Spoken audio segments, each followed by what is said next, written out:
하나님께서 오늘 이 시간 우리에게 주시는 말씀은 시편 50편 9절에서 15절 말씀입니다.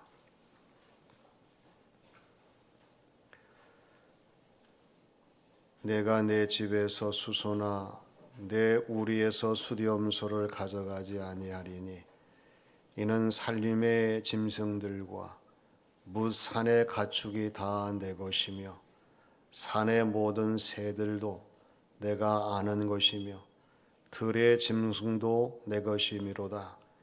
내가 가령 주려도 내게 이르지 아니할 것은 세계와 거기에 충만한 것이 내 것이미로다. 내가 수소의 고기를 먹으며 염소의 피를 마시겠느냐. 감사로 하나님께 제사를 드리며 지존하신 이에게 내 소원을 갚으며 환난 날에 나를 부르라. 내가 너를 건지리니 내가 나를 영화롭게 하리로다. 아멘. 병원에서 수술하려고 하는 의사 선생님에게 엄마가 얘기해요. 선생님, 우리 딸을 수술 잘 해주세요. 앞으로 결혼도 해야 되고 할 일이 많습니다. 딸이 엄마의 말이 끈다기 무섭게 아니에요 선생님, 엄마 말 들을 것 없어요. 난 결혼 안 해요. 결혼에 신경 쓸 거 없어요. 의사 선생님이 엄마 한 번, 딸 한 번 쳐다보고 하시는 말씀이 결혼은 내가 하는 것이 아니고 나는 수술만 하는 것이니 내가 수술 잘 할 테니까 엄마하고 따님하고 잘 상의해 보세요. 서로 인사합니다. 내 생각을 조금만 접읍시다.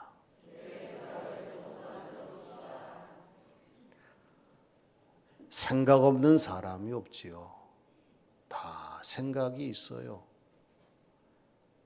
근데 문제는 뭐냐면 내 생각대로 내 고집, 방법, 주장대로 하려고 하기 때문에 문제가 됩니다. 특히 우리는 하나님이 아닙니다. 하나님 앞에서 내 자신의 생각을 얼마만큼 줄이느냐, 하나님 보실 때에 굉장히 중요한 일이에요.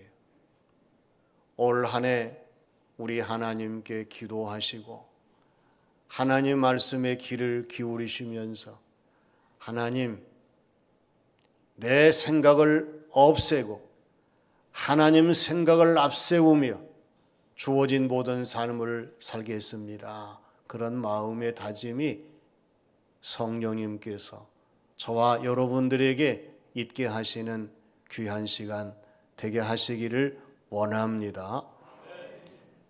오늘 주시는 말씀을 통해서 우리가 알 것은 진심을 호소하시는 우리 하나님입니다. 하나님이 저와 여러분들에게 진심을 호소하시는데 이렇게 호소하시는 하나님의 진심은 어떤 것인가? 먼저 모든 것이 하나님의 것이라고 하는 호소입니다. 에릭 프롬은 소유냐 존재냐라는 그러한 책에서 소유, to have라고 하는 것은 물질의 보유와 함께 외적인 것에 가치관을 두는 것으로 이야기합니다. 물론 이 소유의 개념이 있기 때문에 내 자신이 누구인지를 알고 자기를 지킬 수 있는 보완이 이루어지는 장점이 있다는 사실도 얘기를 해요. 그러나 존재, to be라고 하는 것은 외적인 것이 아니라 내적인 자기 충족과 자기 성장의 발전에 가치관을 두는 거예요. 그래서 자아를 실현하게 되고 내 자신의 자아에 대한 긍정적인 개념을 가지고 살아갈 수 있도록 만들어주는 요소가 존재의 개념이라고 하는 겁니다.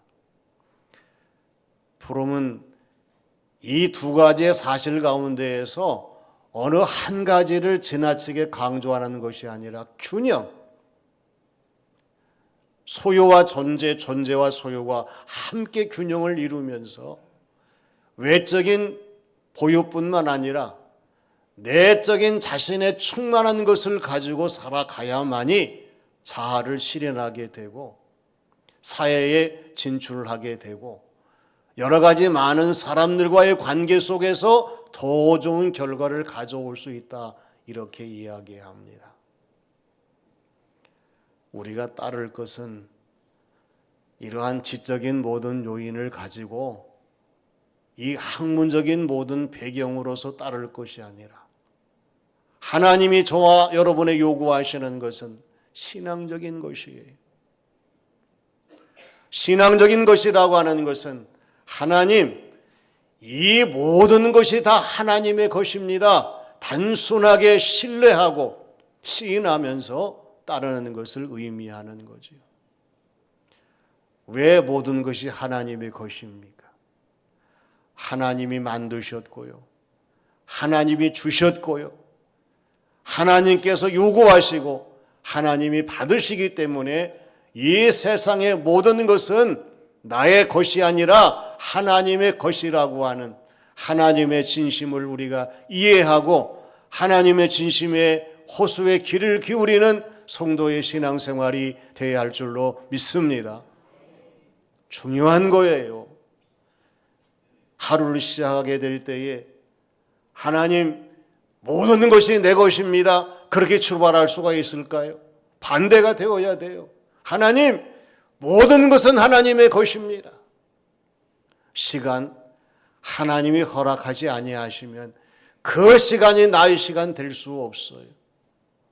호흡, 하나님이 허락하지 아니하시면 호흡조차도 나의 것이 될 수가 없어요. 감사한 것은 모든 것의 주인이신 하나님께서 모든 것을 취하지 아니하시고 저와 여러분 각자에게 고유의 달란트를 주시고 시간, 기회, 재능, 소유를 주셔서 살아갈 수 있도록 도우신다는 이 사실입니다. 이것을 부정해서는 안 됩니다. 이것을 잊어버려서는 안 됩니다. 이것을 관가해서는 안 됩니다. 오히려 진심 어린 하나님의 호소에 귀를 기울이면서 맞아, 모든 것이 하나님의 것이야. 2025년도 인생의 삶의 모든 기준을 하나님께 두면서 살아가시는 저와 여러분들이 되어야 할 줄로 믿습니다. 어리석은 사람 보십시오. 인정하지 않습니다. 어떻게 하나님의 것이냐고 반문합니다. 끝까지 부정을 해요. 그러나 그런 분이 세상을 떠날 때에 이 세상의 모든 것을 다 반납하고 떠나가는 것을 보게 되면 그래도 당신이 모든 것의 주인입니까? 이렇게 물을 수밖에 없겠지요.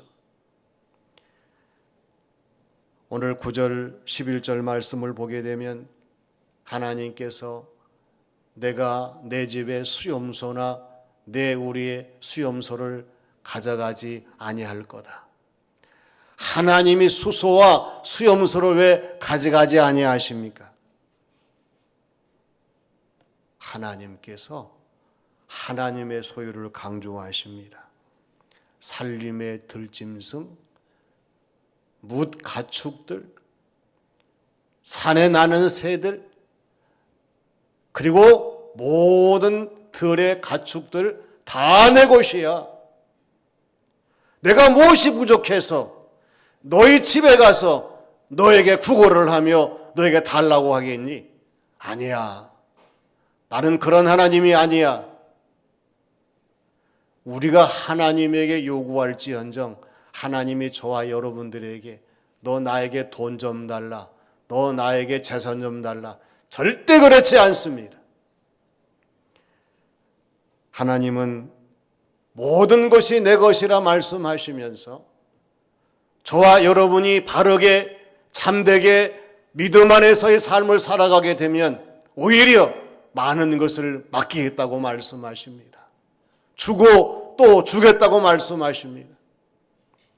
2025년 우리의 삶의 가치관을 바꾸셔서 모든 것이 내 것입니다가 아니라 모든 것이 하나님의 것입니다. 하나님을 신뢰하며 나가는 저와 여러분들이 되어야 할 줄로 믿습니다. 따라서 합니다. 모든 것이 하나님의 것입니다. 할렐루야. 다음은 하나님은 우리와 다르시다는 호소입니다. 우리는 지금 하나님이 만드신 세상을 살고 있어요. 우리가 만든 것이 아니잖아요. 선택이라고 하는 것은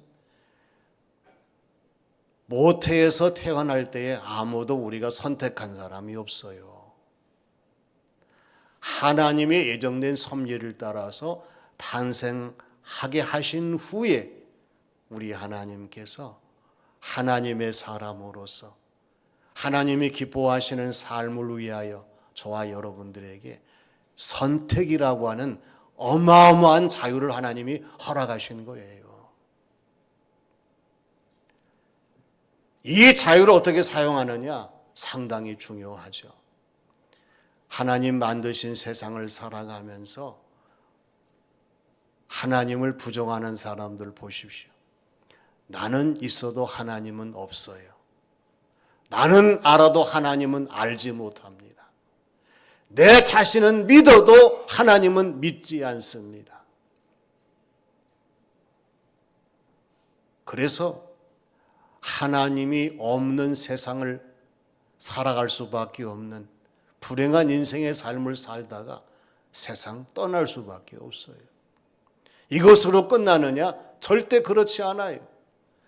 우리가 세상 끝나는 날 영원한 세계가 시작되기 때문에 하나님의 심판은 이때부터 시작되고 우리 하나님께서 하나님을 알지 못하고 믿지 못하고 섬기지 못한 사람들에게 어떠한 형벌이 주어지게 되는가에 대해서는 성경 말씀이 수없이 가르치며 전개한 말씀의 내용입니다. 우리가 세상을 살아가되 어떻게 살아가야 되겠습니까?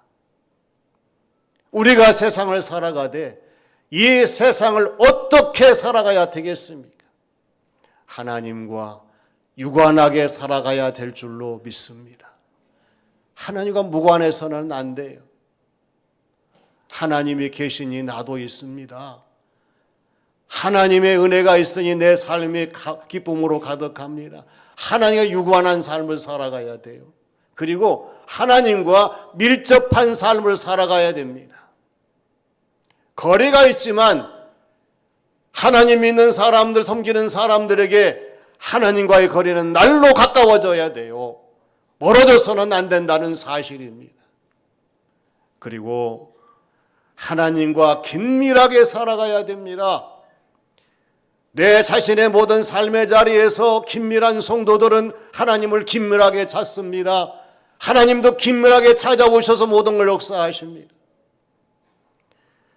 오늘 12절 말씀 보면은요, 내가 가령 주려도 내게 이르지 아니할 것은 세계와 거기에 충만한 것이 내 것이미로다 하나님께서 말씀하시는 것을 보게 됩니다. 세계 충만한 것이 다 하나님의 것이에요. 그래서 하나님이 우리와 다르다는 사실을 항상 인정하고 신앙생활을 하시게 된다면 아무런 문제가 없어요. 하나님은 우리와 다르시기 때문에 이 말씀을 하시는 거예요. 무엇이 다르십니까? 존재하시는 방식이 다르십니다. 우리 하나님의 존재 방식은 스스로 계신 분이셔요. 우리가 스스로 있는 자입니까? 절대 그렇지 않아요. 하나님 역사하시는 방법이 달라요. 우리는 이성과 상식, 과학의 세계 속에서만 여러 가지 많은 것들을 경험하지만 하나님께서는 이 모든 것을 초월해 역사하시기 때문에 하나님의 역사의 반경은 너무나 놀랍고 신비한 것을 우리가 부정할 수가 없어요. 그리고 하나님의 심판 방식이 다르십니다. 사람은 판결의 오류가 많지만 하나님은 절대 심판, 판결, 재판의 오류가 없으신 분이셔요.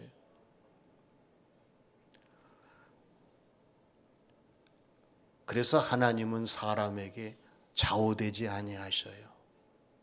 주변 환경에 치우치지 아니하십니다. 이 세상 조건에 흔들리지 아니하십니다.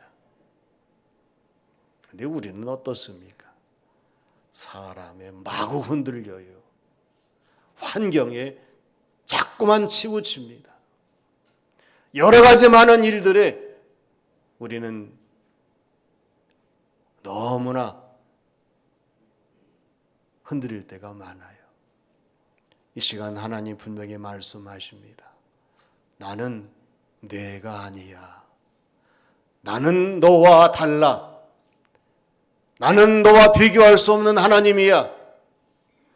이 사실을 인정하시고 신뢰하시고 받아들인다고 하면 2025년 저와 여러분들의 삶의 차원은 더 달라지게 되고 하나님의 크신 역사를 드러낼 수 있는 소중한 은혜를 더하시는 우리 하나님이 되실 줄로 믿습니다.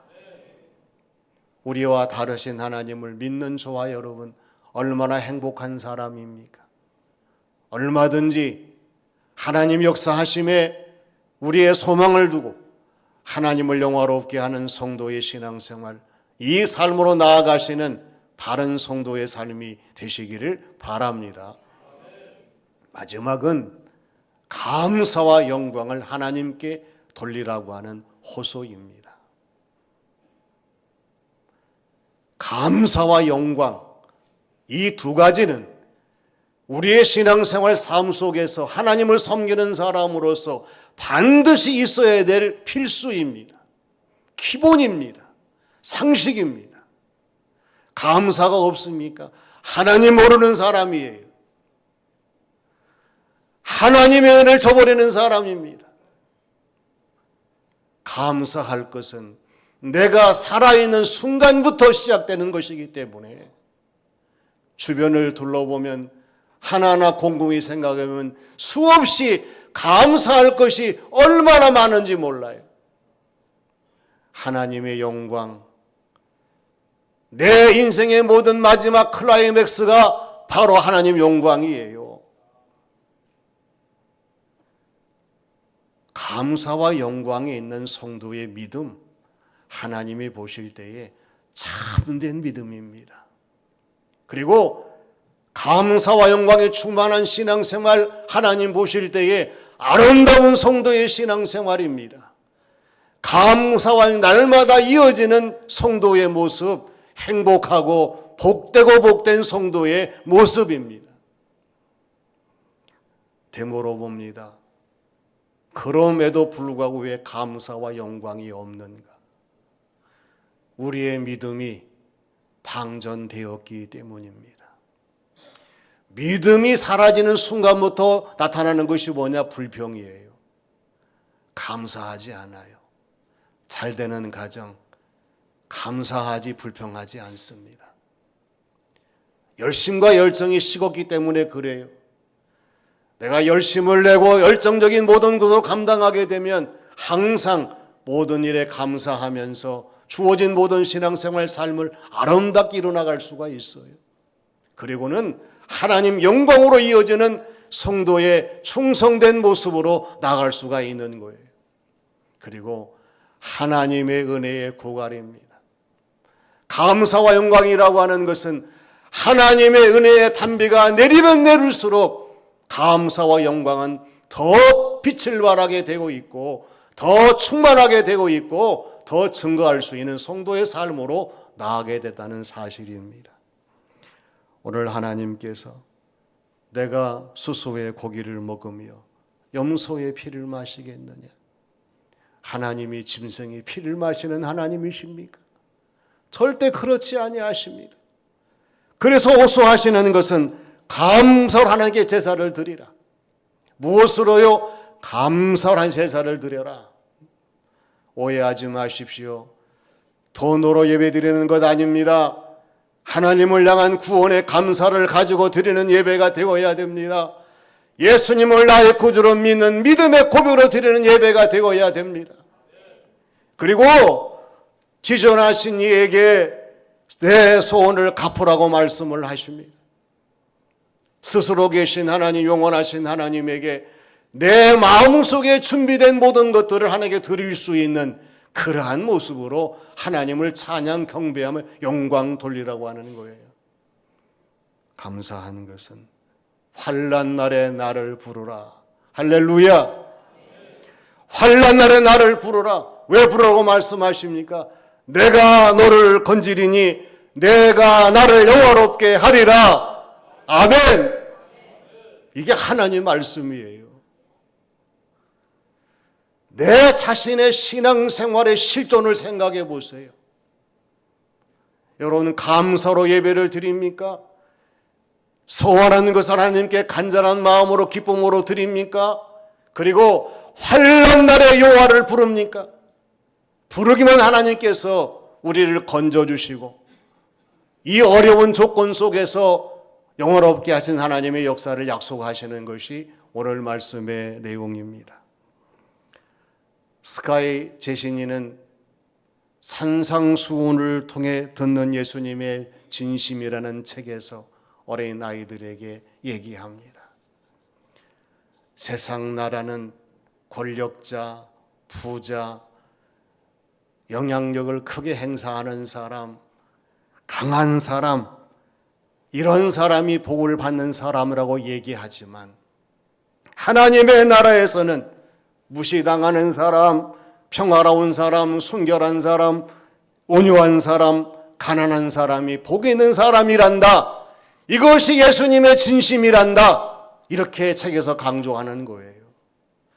그러면서 하시는 말씀이 뭐냐 그러면은요, 예수님이 제시하시는 진심은 곧 하나님을 의지하는 삶이 믿음의 삶이고 내 자신의 외적인 모든 걸 다 벗어 던지게 될 때에 진심으로 신앙이 보이고 돈의 노예가 아니라 돈의 주인으로 살아갈 수 있다는 사실을 이 책에서 강조합니다.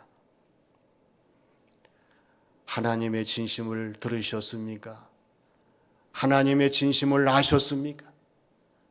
이제 이후의 모든 삶들이 진심으로 하나님의 호소를 받아들이고 오늘 저와 여러분 역시 하나님의 진심에 함께하는 성도의 모습으로 올 한 해 동안 모든 것이 하나님의 소유입니다. 하나님은 우리와 다르십니다. 감사와 영광을 받으시옵소서. 하나님을 영화롭게 하는 우리 모두가 되시기를 주님의 이름으로 축원합니다. 아버지 하나님, 우리 주변의 모든 삶의 정황들은 어렵지만 진심 어린 호소의 말씀으로 저희들을 일깨워 주시고 우리의 신앙생활 삶을 돌이켜보게 하신 것을 감사드립니다. 하나님, 모든 것이 하나님의 것임을 잊지 않게 하여 주시고 하나님은 저희와 다르신 분이심을 알게 하여 주시고 신뢰하게 하여 주시고 감사와 영광을 하나님께 돌릴 수 있는 저희 모두의 삶이 되게 인도하여 주시옵소서. 올 한 해 하나님에 의해서 저희들의 삶이 새로워지게 하여 주시고 날마다 기쁨으로 가득하게 해주시고 믿음의 승리를 이룰 수 있는 성도의 삶이 되게 하여 주시옵소서. 예수님의 이름으로 기도하옵나이다. 아멘.